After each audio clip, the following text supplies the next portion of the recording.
We're going to fight. That's why I support President Trump. And I have pledged to join the equivalent of the Freedom Caucus in the Senate.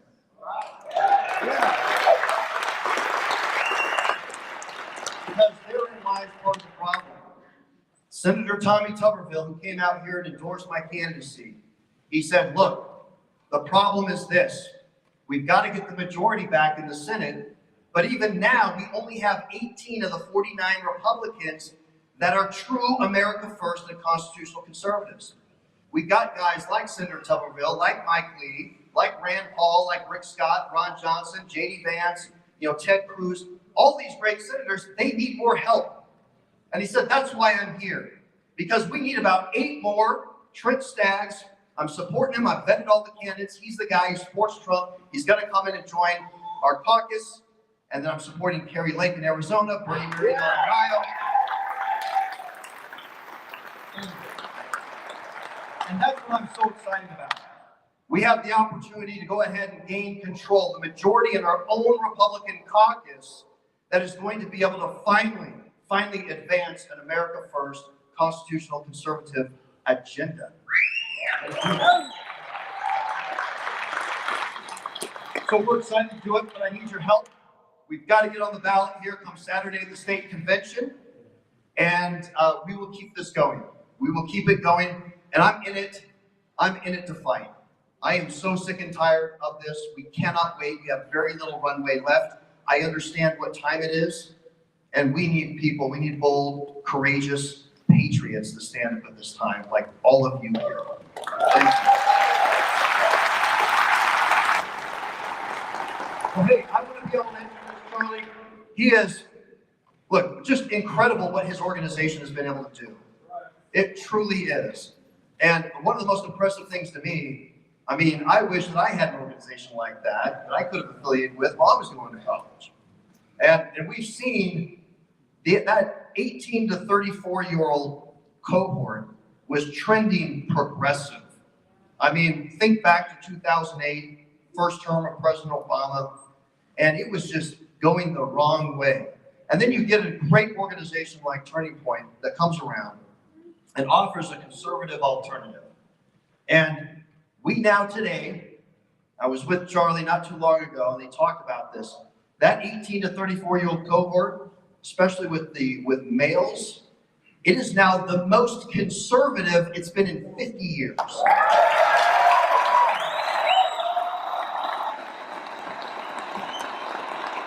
So it's remarkable. I love it. I had the opportunity to go down last July and be interviewed, be on his podcast, on his show. And he said, look, I want to endorse you. You've got the ability, you've got the courage, you've stood up to Mitt Romney. You're willing to run against this guy. And you have the strength to go ahead and take on the cabal. That was the word he used.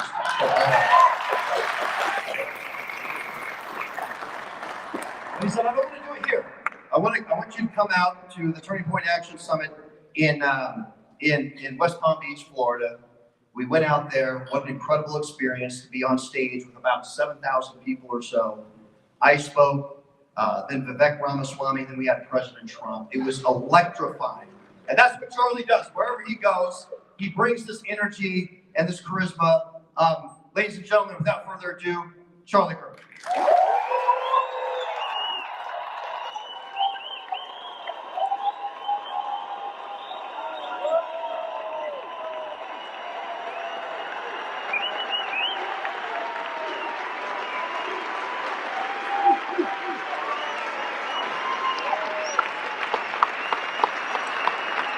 Thank you, everybody. Please take a seat. Thank you. Great to see you guys. I'm going to talk for a couple minutes. There's 2 sexes, no genders, and infinite personalities, but thank you for the compliment.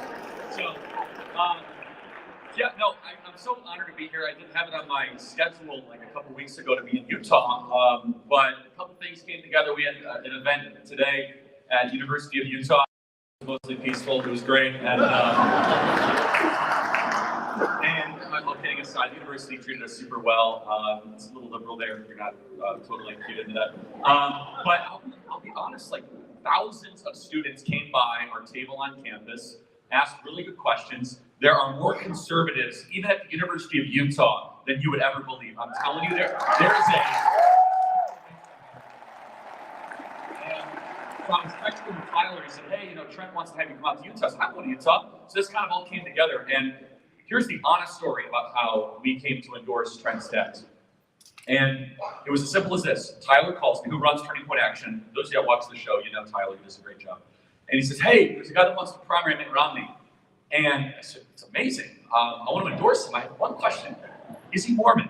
And he said, yes. I said, do it. Absolutely. I said, because like, if you're not Mormon, you're going to go after Mitt Romney in Utah. That's not really wise. And then he said, he's a mayor. And I said, that's even better. Because honestly, I think being a mayor best equips you for any sort of form of government. You actually are accountable to the voters. You can't just like pass the buck. And being a mayor is actually one of the hardest jobs in government in the country. And so I just rose in respect there. And then we interviewed him on our show, and he was talking the right game, and he was saying the right things. And Trent all of a sudden started talking about the war machine. I said, this guy's the real deal. And he came to our event, crushed it, did amazing. And so I want to kind of connect what happened this last week with why we need Trent to win. Because this last week has been super demoralizing. Like, there's just no spin, right? And I'm not here to kind of like be overly negative, but I need to tell you that there's hope, and the hope is in getting Trent Staggs to first do very well at convention, and then we are nominating him in the Senate. Look, many of us want to believe we have a representative form of government, and in some ways we do. In some ways we do. We're able to have elections, hopefully get Trent to the Senate. We have Mike Lee in the Senate, who's doing a great job, by the way. Mike Lee's fighting for you guys every day. And what happened this last week is not even close to a representative form of government. It's not, first of all, we're not a democracy, we're a republic, not a democracy. It drives me crazy. But when some people say democracy, they really mean representative government. I can buy into that, right? We do have a representative form of government. And the core essence of a representative form of government is that you do not repeatedly do unpopular things that the people don't want and then celebrate it in their face and basically taunt them and be like, what are you going to do about it? Oh, that's the Utah legislature. Yeah, that's right. By the way, can you get rid of your governor? What is wrong with this guy, by the way?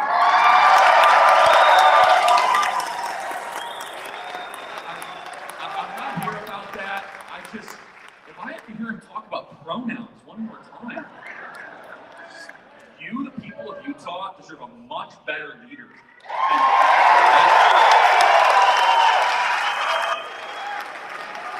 Not lying to you. I had to get that off my chest. Sorry, Trent.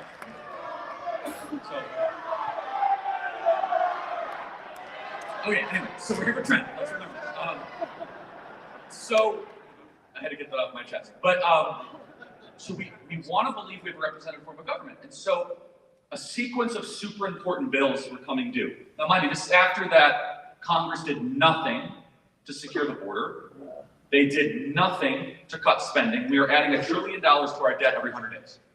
And there were a series of votes that they scheduled that they knew were deeply unpopular with you, not just Republicans, conservatives, but the American people, like average Americans, and they had them scheduled one back to the other. The first of which was this FISA bill, which, without getting too deep into it, we have basically given the Department of Justice and the FBI the ability to spy on all of your private communications with no oversight whatsoever. I think it's reprehensible. I think it's wrong. We had an opportunity to fix that. And we had an opportunity to say, hey, you have to get a warrant before you're going to spy on an American. Like, I don't know, read the Fourth Amendment, the Constitution, like that pesky little document that could be the law. And in typical DC bipartisan fashion, and that's important, they, with like the utmost ferocity, just jammed through a FISA bill that none of you want. That if you walk the streets, even liberal Democrats are like, yeah, you should probably get a warrant before you spy on people.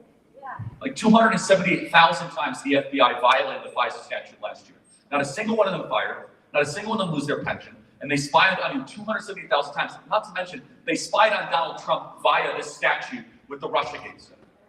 And Mike Johnson, who I've been very critical of in recent days, comes down and says, no, the Fourth Amendment doesn't matter, and was the tie-breaking vote nullifying it. So that was like the opening salvo, right?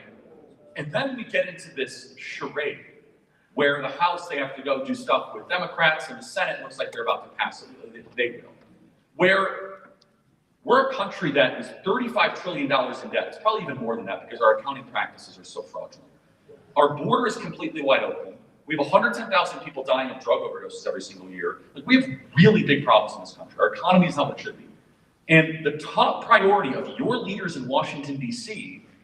are to force feed you an unpopular foreign aid bill totaling $100 billion on top of our $250 billion of foreign aid to go fund a proxy war of a no-win conflict in eastern Ukraine, a country of which has no bearing on you or your children's future or your prosperity, because they say it's our democracy is under attack by Vladimir Putin.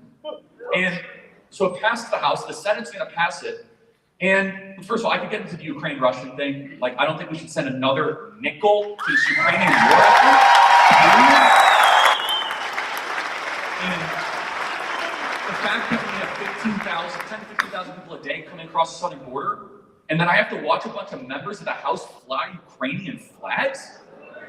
They are taunting you. I just want to make sure this is clear. That's a good word for it. But without getting into just think about, they don't feel as if you matter. Like, they're like, what are you going to do about it? Primary me? I'll just bury that opponent in cash from the big corporations. Right? You guys have experienced that. Like, what are you going to do? Write an op-ed? I'm in charge. You are not. This is not a republic. That's an oligarchy. That is not the founder's vision. And again, I don't care what your politics are on the issue. You might love Ukraine, it's kind of weird, but like whatever, you might think it's like the most important thing ever. That's not the point. You should not repeatedly do unpopular things and then celebrate the unpopular act in front of the citizens. In fact, just from a 35,000-foot view, that's how you get revolutions. Like without, do they have any sort of care for the country itself? And you might say it's what they want, but like they really want mass destabilization. I don't think they've thought that through. Maybe they have. You might. I'm agnostic on that question. But I think what's important to understand and realize is that as they taunt you, and as they kind of like dance in front of you with your Ukrainian flags, while all of your immediate concerns are ignored, they will then go on cable talk shows and say, if you only knew what I knew, then you would vote this way. Now, this is why I love my job. I love it. I'll be honest. I have way too much fun doing it. Because not only do I run Turning Point, I have a 3-hour show every day. Who watches the show, by the way? Anybody? I'm blown away. We do these things. I'm like, anybody watching them? So I come to an event, everyone, cheers. They do talk to me. So when I get these people on the phone, I'm like, okay, tell me what exactly. I was talking to one of them the other day, one of these representatives, who I will name eventually, but he said to keep it quiet because whatever. And I was like, what exactly made you vote against warrant protections for Americans? He said, oh, well, the intel chiefs came in. I said, hold on a second. You don't trust the intel agencies after everything that they've done? They lied about the origins of COVID. They've lied about the Wuhan Institute of Virology. They've lied about like masks with kids in schools. They lied about all this stuff. And now we're supposed to believe that the intel agencies are telling us the truth because they can't go get a flippin' warrant from a judge before they read my text message? Like, screw you, representative man. Like, what's this all about? So, the representative form of government that we cherish can still exist. And the only way it does is an overwhelming response, especially here in this primary. Because understand, I get all these guys' names confused. Walton, Wilson, Curtis, I can't get them all. I get them all mixed up. Whatever. All that matters is Trent Staggs. That's the one that matters. I hope you understand the message that this would send to the Ukrainian flag-flying anti-American forces of DC to have this man be a senator from the state of Utah. What that would do Because what they want is a transactional, warmongering, we're not going to ask questions, rubber stamp. Charlie, how do you know Trent is going to do it? Because anyone that has the spine to primary a sitting senator named Willard Mitt Romney in the state of Utah, that's someone that will stand up in Washington, D.C. And everyone else will talk a good game. But I have the receipts. He was first out of the gate. When everyone else was afraid the Romney machine's going to come after you, they're going to blanket with you money, they're going to do a blackmail file. You guys know how that works. He was like, I don't care, country matters more, out of the gate. That's someone that proves that he has the courage and the willingness to fight for you in DC. So, let me just close with this, is that I think that we are in an existential crisis. You know, that these maniacs on TV, climate change is an existential problem. You know what's a bigger crisis is what happened last week to our country and our civilization. And it's not just the policy of it, it's the attitude. It's that we don't care what our voters or our citizens think. And so what they're doing is they might be trying to have destabilization. Let's not give them destabilization. Instead, let's give them the thing that they don't want, which is a peaceful response and a referendum on their arrogance by sending the person that they hate the most into the Senate chamber to go fight against us. So let's just talk plain truth. This weekend is the convention. Who's a delegate here? Raise your hand. We need you guys to actively get other delegates on board for Trent. The talking point should be simple. You have the courage to go after Mitt early. The national voices of the conservative movement are consolidating behind Trent. And we need a fighter after this charade in DC more than ever, and business as usual will not cut it. So we need delegates to talk to delegates. We need you guys that are active and early and supportive and loud. This convention is going to be super important because then we of course, get into the actual primary. This whole system is so interesting to me. I'm being very nice. It's very confusing. I spent like an hour trying to understand it. Pay for play to get on the ballot, the top 2 vote getters, and Trent's got to win a convention. Let's just be very honest. Trent has to win a convention. So, I want to get to some questions, but this country can be saved. The one thing I will reject is doomerism. It's over. Our best days are behind us. I will totally acknowledge it is dark. It is super grim. But look around. There are so many patriots here that share your value system. Without all of the frizzles and the frazzles and the nonsense, I notice on campus, when I'm able to actually talk to someone who thinks they're on the left, and I'm able to de-emphasize the propaganda and ask very crisp questions, all of a sudden it's like, oh yeah, I do think that the government should represent the voters. Like, I think a border is important. Now, there are radicals, of course, but our value system is a mainstream one in this country. That we believe that children should be off limits from groomers. That we believe that the government is fair and violent. That we want a strong country for our children to grow up in. That we believe that when you remove God as the center of your society, then you get moral chaos. These are not radical positions. These are mainstream people. And I have no idea how this November will turn out with Trump. We can ask about that in question and answer. Here's what I do know, is that you should take their repeated insults towards you as motivation, as fuel. Remember how much they hate you and do something about it and send somebody they hate in return. Thanks so much.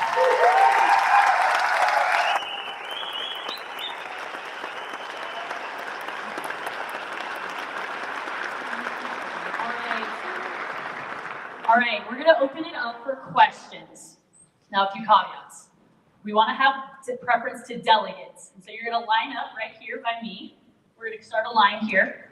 Come up, ask your questions. We're going to keep your questions under 20 seconds. So that means we're not sharing personal stories. Otherwise, I'll pull the mic.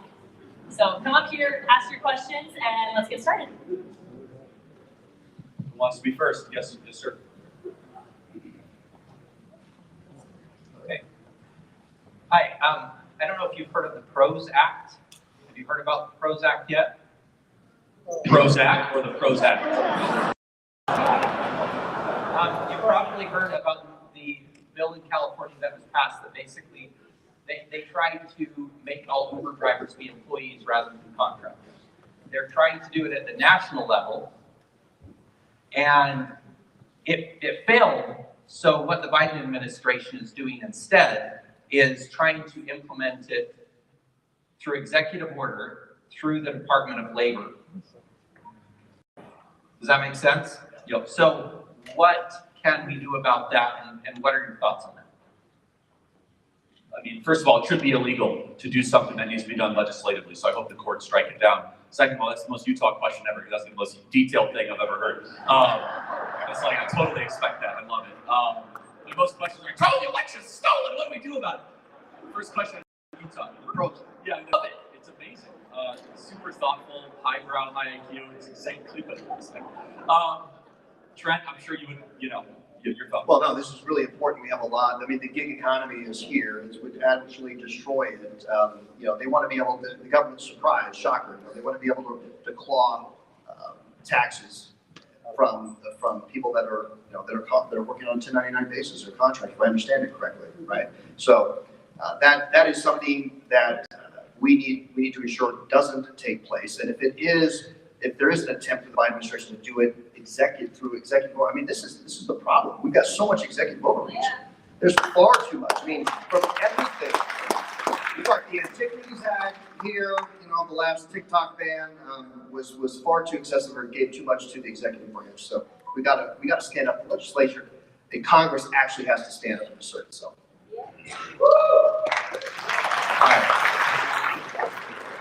Hi, as a state delegate, I have one question. I've been getting all the anti-stuff, texts, emails, in the mail, everywhere.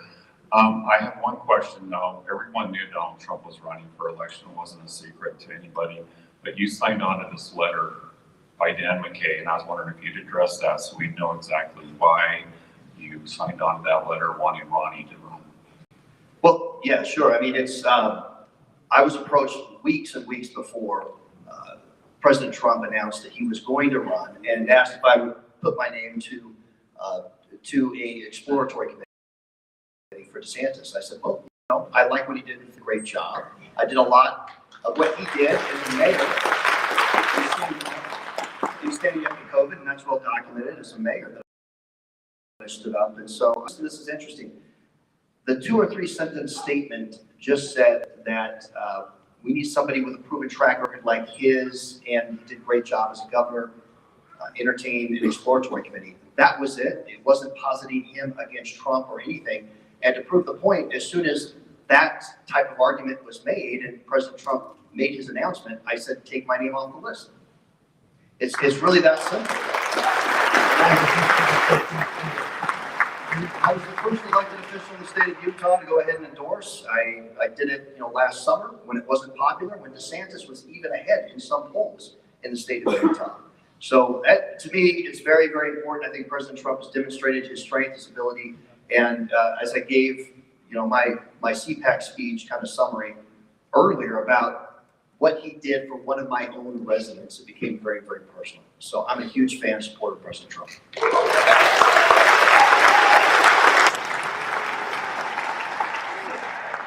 Jason McCrill, state delegate. You and I have spoken at length. My question is similar.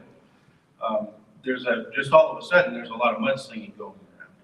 And like I said, you and I have spoken at length about this, and I think it would just be important to address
states and who could become president.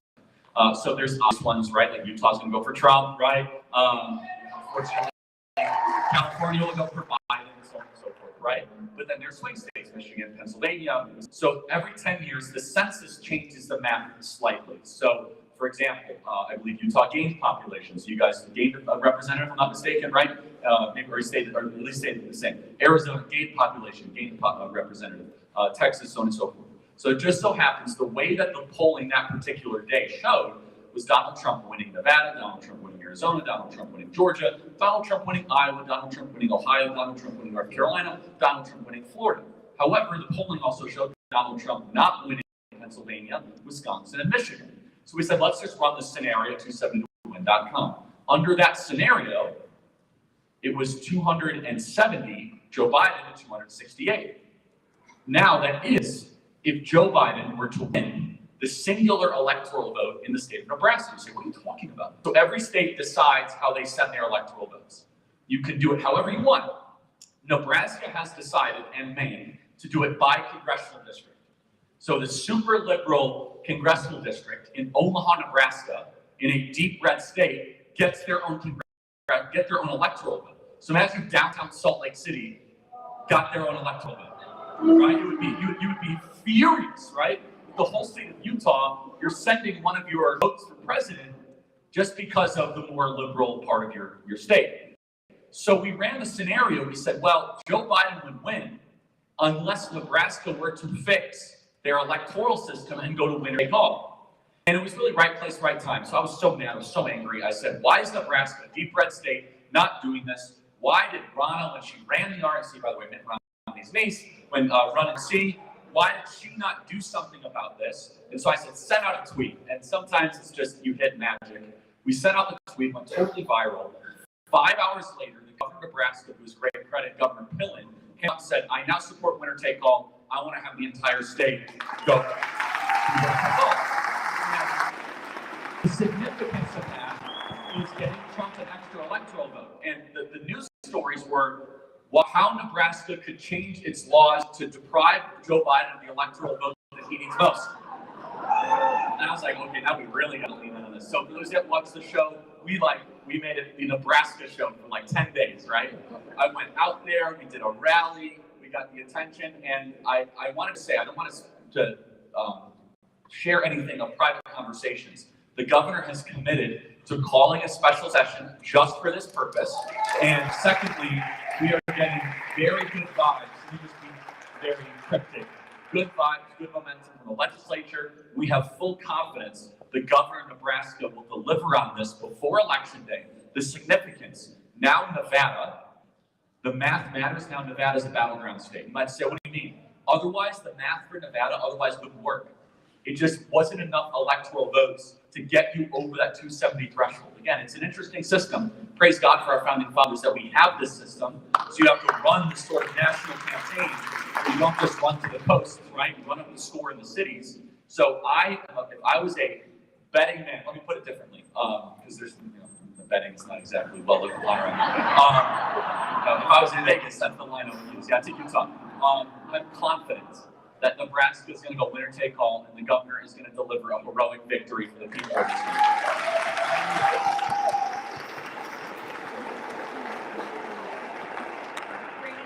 State delegate, I have a two-part question. How do you feel about attorney generals running when they're not licensed to practice law in Utah? And who do you support? Well, I have not endorsed any other race. I've got my own that I'm contending with, but I've done a number of joint town halls. I know Frank Mylar, he may even be here. I love his experience and what he's done. I think you're making reference to Trent Christensen, who is not yet there. My understanding is he's supposed to be taking that here before the primary, but I don't know. I think there are a couple of great candidates and those that would do well in that office. It's an important office, that's for sure, because we have to have an attorney general that's going to be able to assert themselves and ensure that we're not just running roughshod over with respect to government access and things that are doing. So. Hi guys, my name is Brian Wallenberg. I got kind of a two-part question about what's going on in the House with these insane spending bills. Kevin McCarthy was ousted from his position for siding with the Democrats. Now Mike Johnson is doing it at least a few times. I don't know if he's afraid to shut the government down during an election year, or what's your opinion on that? Should they just do it anyway? And how do you feel about what's going on? Yeah, so I'm not supportive of shutting the government down now. That's why I got so angry in November when they refused to shut down the government in the fall. Those that watched the show, we made a huge deal of this, which is there is a moment where you have to be willing to go nuclear. When you're 8 months out from the election, they use that as an excuse. And I got livid because they were telling us, and they lied to you repeatedly. They lied to you repeatedly. They said, oh, no, we just need another continuing resolution, and we need time till January, and in January we'll have the big spending fight. Well, January comes, they say, oh, we need till March, and in March we'll have a big spending fight. And then they force feed you an awful bill with no cuts because it's an election year. And rinse and repeat. So that's why I got so upset. As far as shutting down the government, it's not even in the calculus right now because of those bad spending bills. What Speaker Johnson should have done is very simple. And I was texting with him this morning, and I was very upset with him. And I'm the same person in private and public. I get really fired up. I have this Scott. You too, huh? You know, I have this Scots Irish rage that I just can't control. So, you know what I'm talking about? Like, I get so fired up. And what we thought, what here's Speaker Johnson should have done, and I'll tell you kind of where we were wrong. What he should have done is he should have attached border security to the Ukraine bill, put them as one bill, and use the thing the regime wanted the most, the thing that the country needed the most. Right? And that would have been a rational perspective. Here's where we were wrong, is that we thought that Joe Biden and Chuck Schumer wanted Ukraine money more than anything. What we didn't realize is that Joe Biden, Chuck Schumer, and Mike Johnson wanted Ukraine money more than anything. That's where I messed up. Because I thought he was actually one of us. And I live to be disappointed by these people, right? And he was the one that refused to take a very agreeable border security bill with 3 concessions. Very simple. You cannot just declare asylum just because you say the words asylum, right? We're going to increase the amount of deportations, right, that are happening on the border, and no DNA testing and no background testing, period. You're in violation of federal law. Those 3 things, you could get blue dog Democrats, you could break the Senate on them, okay? Super simple. We're not talking about like the more dramatic stuff that Trump is going to do when he's president. And he should have said, okay, you guys want Ukraine, we want the border, or else what are you going to do about it, right? And here's the thing. Not only did they want Ukraine, and I'm sorry to take too much time on this, Trent, like they needed Ukraine. And this is what drove me nuts about this, is that Ukraine is about to collapse, and it was going to be Afghanistan 2.0. And Joe Biden needed to get cluster bombs and artillery munitions to stave off a political crisis before November. And so he was looking at this through political lens because Russia is going for the kill shot. Now, this new money will probably make sure that doesn't happen. But understand how tragic that is? Our government prevented a peace deal that would have kept almost all of Ukraine intact a week into the war that would have saved 250,000 people from dying. But your war machine wanted profit so badly that they obliterated the peace deal and they said, no, we're not going to have that. So that's what's happening there. It's amazing. It's a tragedy for humanity. Christ our Lord said, blessed are the peacemakers. And right now, our lawmakers are warmongers. And I think it's a tragedy. And I think shame on all of them for the blood that is being spilled for no good reason. I'll just add to that quickly. I would have been a quick no vote, obviously, on this. That's a huge deal, everybody. That's a big deal. You should applaud that.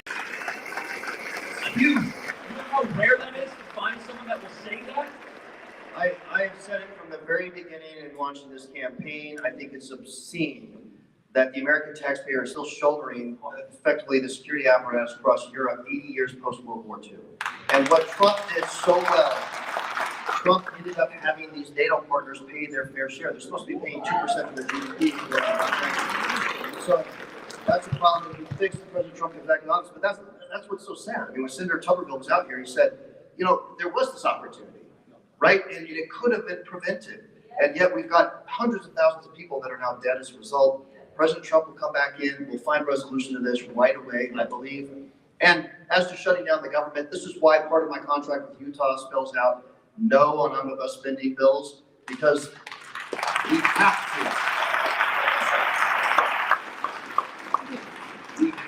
We have to know what time it is. And I get upset. And I look at my children, and this is one of the biggest reasons why I'm in this race, is because we were at 32 trillion when I announced my candidacy. We're at 35 roughly now, in less than a year. And I talked with Mike Lee about this the other day. We had a joint town hall and said, the estimates are that we are going to hit 50 trillion by 2030. So that's within the term of the Senate seat that everybody here is deciding on. Once we hit 50 trillion, it's hyperinflation, asset bases are going to be destroyed, and those people that live on a fixed income in particular are going to have a very, very tough time. So we can't wait around. We can't keep doing this, and that's why I've said, nope, I'm going to have the courage just to say, forget it. We've got to get back to process, and that one thing will go ahead and get us back to a balanced budget, which we haven't had since 2001. Great job. My name is Daniel Casperson. I recently moved here from Seattle. And my question for both of you, Mayor Staggs and Charlie, is I don't want to engage in hypotheticals here, but Vivek Ramaswamy articulated very eloquently throughout his campaign and continues to do about kind of what you spoke to, which is we are not exactly the representative republic that we should be. And part of that is because the unelected eternal bureaucrats, the administrative state, if you will, in Washington, D.C., is wonderful and vital as it is to get gas prices down, obviously, for products across the economy, to be able to get inflation down, cut taxes. What are we going to actually do? Do you feel like we're actually going to be able to address these out of control runaway bureaucracies this time around? Yes, this is what I call the establishment. When I say I'm fighting the establishment, let me be clear. It is the uniparty bureaucrats and the elected officials that don't care about this country. They have their own agenda they want to advance. And you know what? That's why, Vivek Ramaswamy, who endorsed my candidacy, by the way, last Wednesday. He has his American Truth Pledge, and that's what he calls for. That's what I've called for in my contract with Utah, is term limits on bureaucrats in particular. And Kash Patel has also called that out in his book, Government Gangsters. He identifies a way in which we can actually make them accountable to those that are supposed to be serving those that we elect. Imagine that. Yeah. Thank you. Chris Edwards, state delegate. Trent, thank you for everything that you're doing. Thank you. Definitely have my vote as a state delegate. Thank you. This question is kind of for Charlie. Yes, we are behind Trent Staggs, but we also have a traitor up north, up in Hagen, in our area, with Congressman Blake Moore. This is where I'm asking for help for you to bring a little more light to what we have up north, because now that he's in leadership role, thanks to Johnson, it seems like he is doing his. I don't even know who he is. What is the tilt? And that shows. I should know. What is the tilt of the district? Right now, he is voted with Democrats. No. The composition of the district. I asked for a reason. R+1. R+1. R20, then you got a primary. That's you have to get a good primary challenger and get him out of office, and you can win. And I'll be happy to help with that. But the point is this: is that if he's as bad as you say he is, but again, he's probably terrible. I trust you guys, right? But why did I ask about the composition of the district? Because I'm not trying to obliterate in the terrain. I'm not trying to obliterate the terrain where we need to win majorities unnecessarily. If you would have told me it was an R+1, I would have said, look, man, I'm all for taking out leadership and all that, but it's hard to win an R+1 district. If you're an R+20 district and you are not 100% conservative on everything, which you're telling me he's not, then the primary is the general. The general is not that important, and you need to have a super conservative in that district, right? So you have my sympathy. But I want to be clear though. Burgess Owens in a tough seat, if I'm not mistaken, right? It's always tight. I cut people in tight seats more slack because you do have to vote your district. We do want to have majorities, not be in minorities, right? We want to govern this country. We don't want to be in the minority. But the problem is that people in the most comfortable districts vote as if they're in the swing districts. That we have people in the reddest states like Utah and Romney that do not vote in line with their voters. Does that make sense? So that's why I asked that, because I don't want to unnecessarily create problems with the party where we shouldn't, but I know nothing about this individual, but anybody who funds the Ukraine stuff, who is for the open border and a bunch of showboats has got to go. So primary and find better.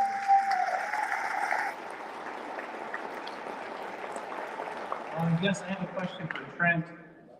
I'll preface this. I think this room is full of value of personal responsibility and accountability. I have in my hands a bankruptcy petition filed in 2010 by a Trent Staggs. My first question is that you? And two, if you value personal responsibility and integrity and accountability, how can you file for bankruptcy and foist your debts upon the public? We'll move on to the next question. I mean, I'll defend you. First of all, like, do you like Donald Trump or not? Do you? Yeah, Okay, Donald Trump used the bankruptcy laws for his own good and purpose, so like, get out of line. I didn't think that. So no, hold on. First of all, the year that's a reprehensible question. I'm gonna defend here. 2010, people were struggling to make ends meet after 2008, and if you had to declare bankruptcy to make sure your kids were fed, your mortgage was paid, you shouldn't go attack them. Okay? Oh, foist your debts on the public. Some people have no choice but to declare bankruptcy and call tomorrow a better day. You know what? America has the best bankruptcy laws in the world. We allow you a second chance.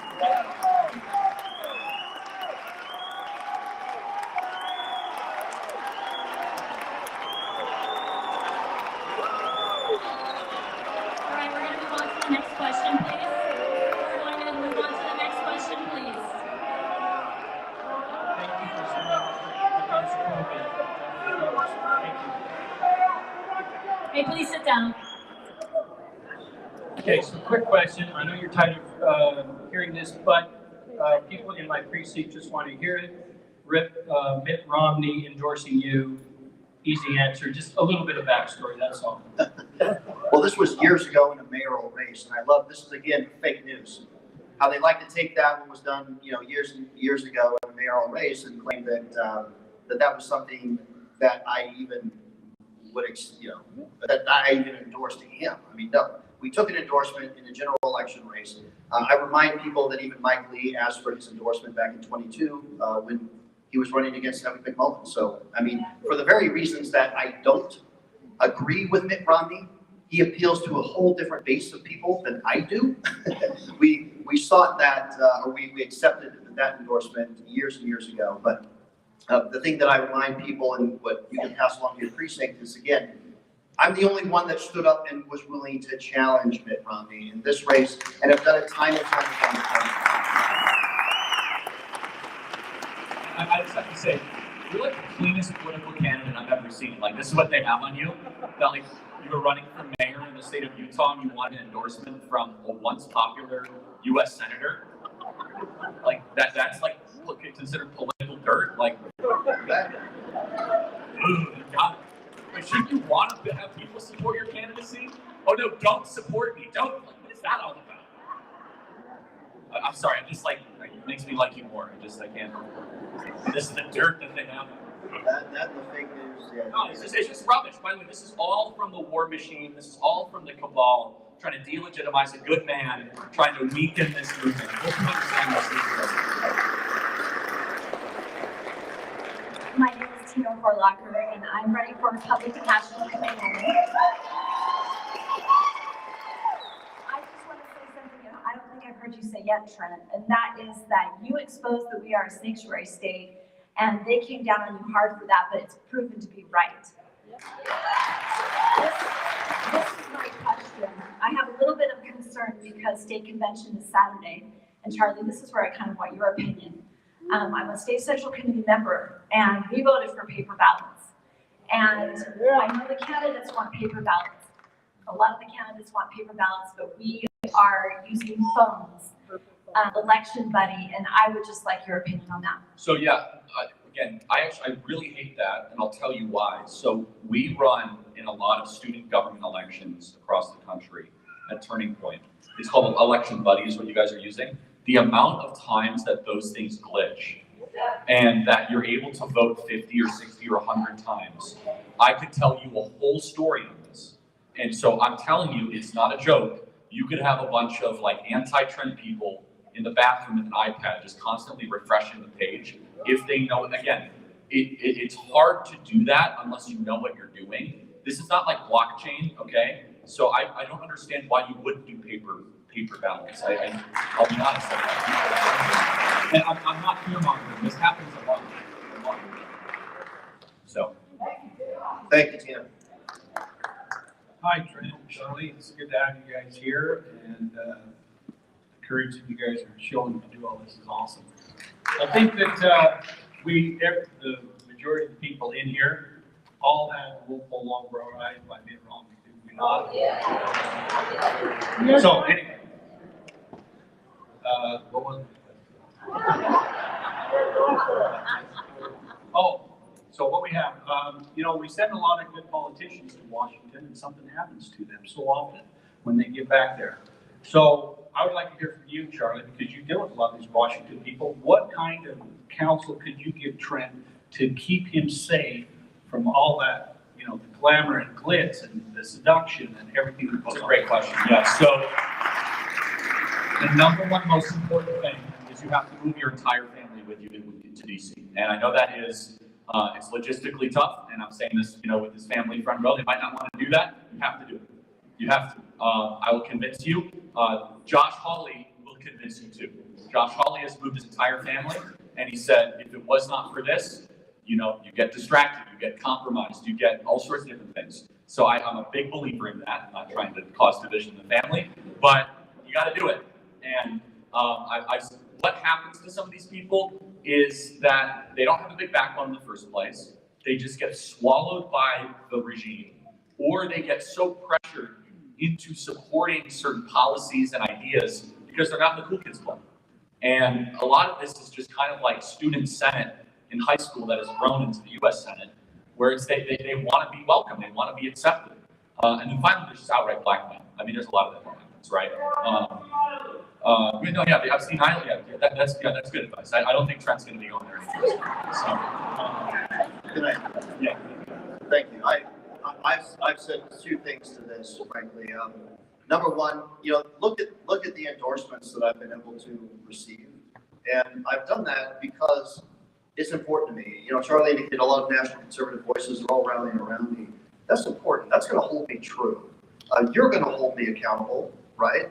All of us as voters here in the state of Utah, but you got to have a team back there too that's got your back. And so that's why I've sought the endorsements of people like Senator Tuberville and like Carrie Lake and Congressman Gates and many others that I can go to and say, hey, look, I've made these commitments just like you did. I'm part of this Freedom Caucus, and you can find strength in numbers there too. I'm cognizant enough to know that it is a highly corruptible place. I mean, the influence there is highly corruptible. And so you've got to have people that you're going to surround yourself with that will hold you true. I've done that, number one. Number two, this is what I love about our our caucus convention system. I am the only one in this race that is committed to not just be a convention-only candidate, but I've also committed to do monthly town halls with delegates.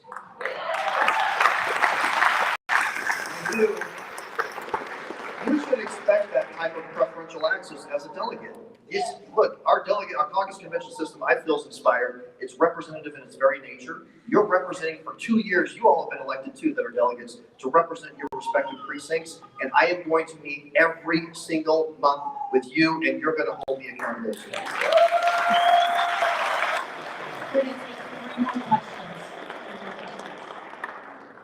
Hi, as a Riverton resident and part of the 18 to 34 cohort, well, you're probably aware of the recent news that Utah is the third most expensive state in the nation for housing prices. My question for you is there hope for people like me to own a home in Utah? There is two quick things on that. Number one, Senator Mike Lee has he's called the Houses Act. How many have heard of the Houses Act? Most people don't realize, and Senator Tuberville didn't quite understand the fact that 2/3 of our state is under control by the federal government. And Mike Lee's bill says, look, if we just took 1% of the BLM property that's closest to cities where it's developable, where we have access to infrastructure and water, we could double the housing stock in the state on quarter-acre lots, 700,000+ homes. And so we've got to get our land back, number one. That's number one.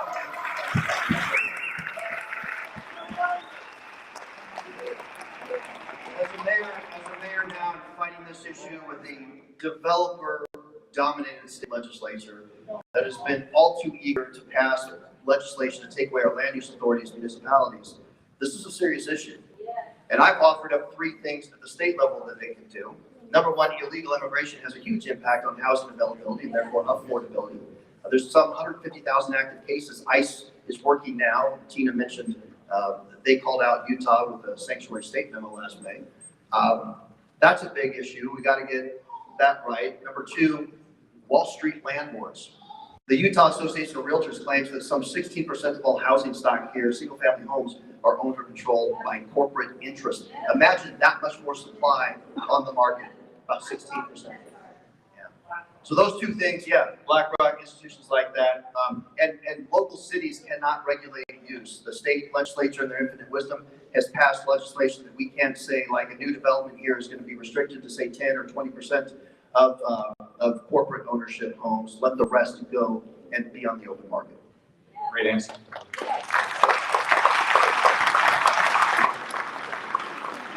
My name is Logan Ott, state delegate. First off, Trent and Kirk, I love all your content, especially when we got to the college campuses. Just a quick question. So Biden just signed a bill extending the FISA parameters on more warrantless spying against Americans and foreigners. I see this as being extremely dangerous towards Americans for breach of privacy.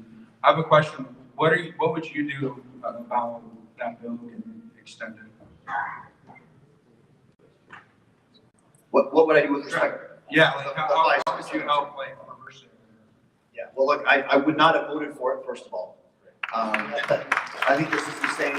You mentioned, I think there's some 200,000 examples of warrantless spying on Americans. Yeah, 278,000 in just 1 calendar year. So about 600 a day of them illegally going into your text messages. By the way, that's their own report, so it's probably even worse than.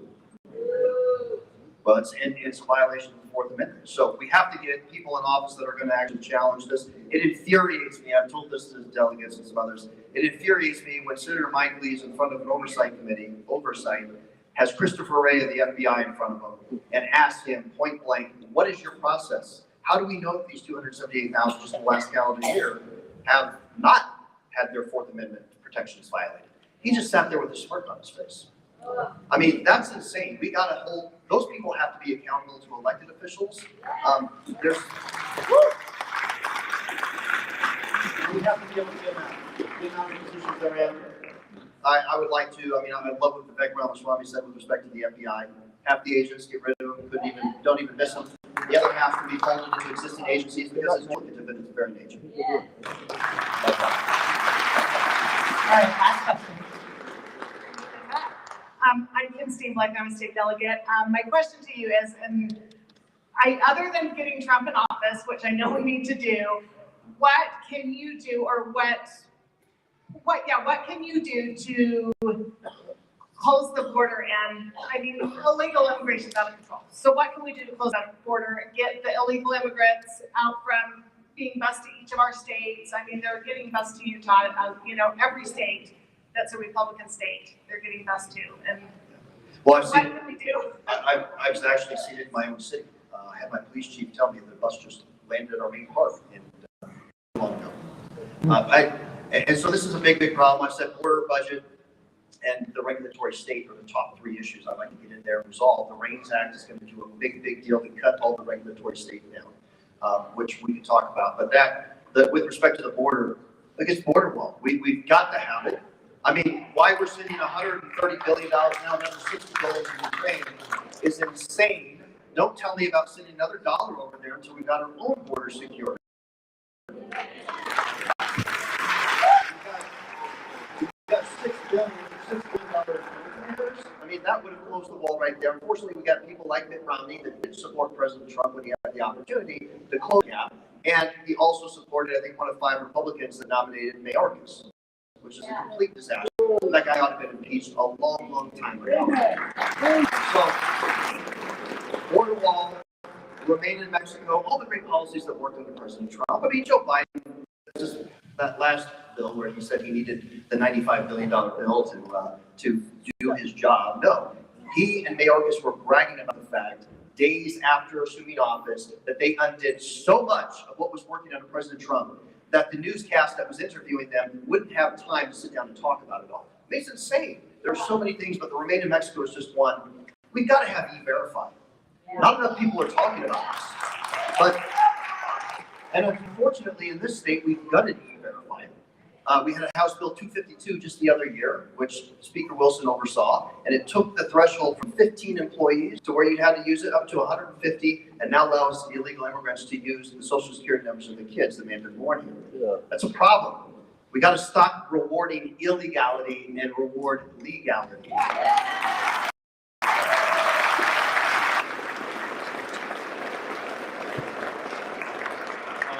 So just one thought in closing I want to answer just in general. People ask, what can I do? What can we do? In fact, people say, Charlie, I feel like I've done everything. I watch Fox News, I bought the pillow, I've done everything that's been asked of me. By the way, promo code Kirk at mypillow.com.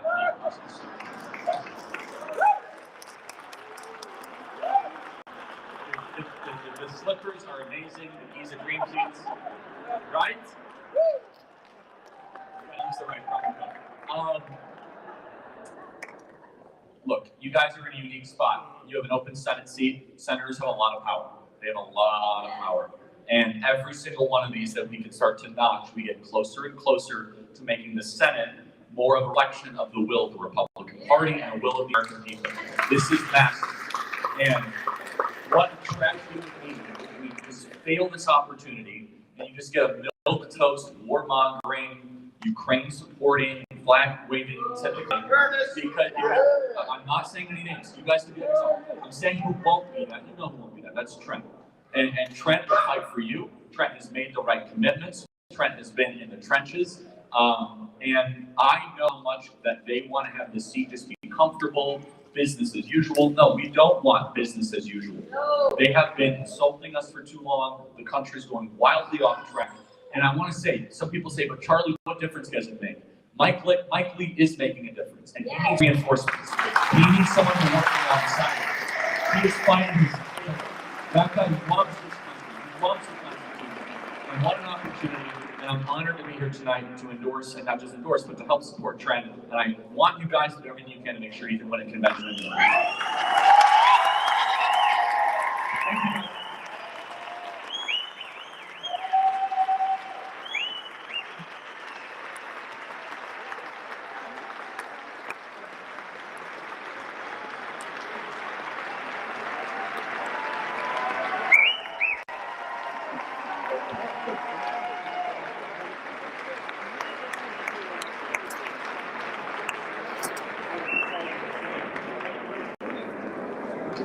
What about you?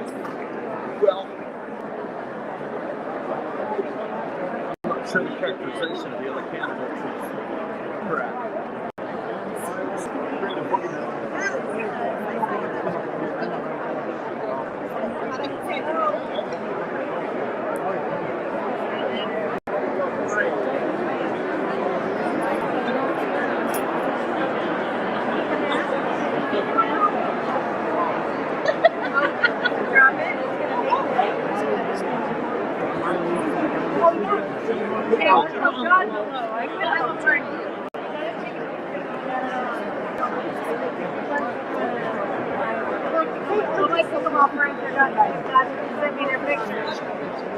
No, I don't post it.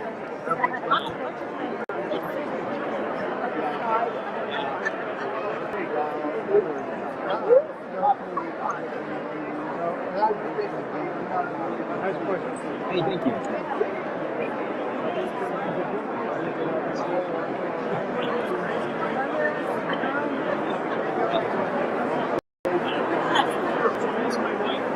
This is Sally.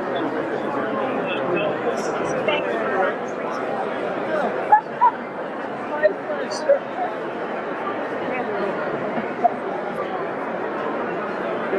Sounds like there has to be something done for him to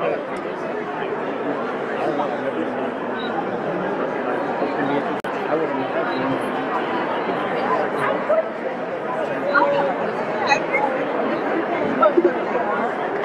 Hi! We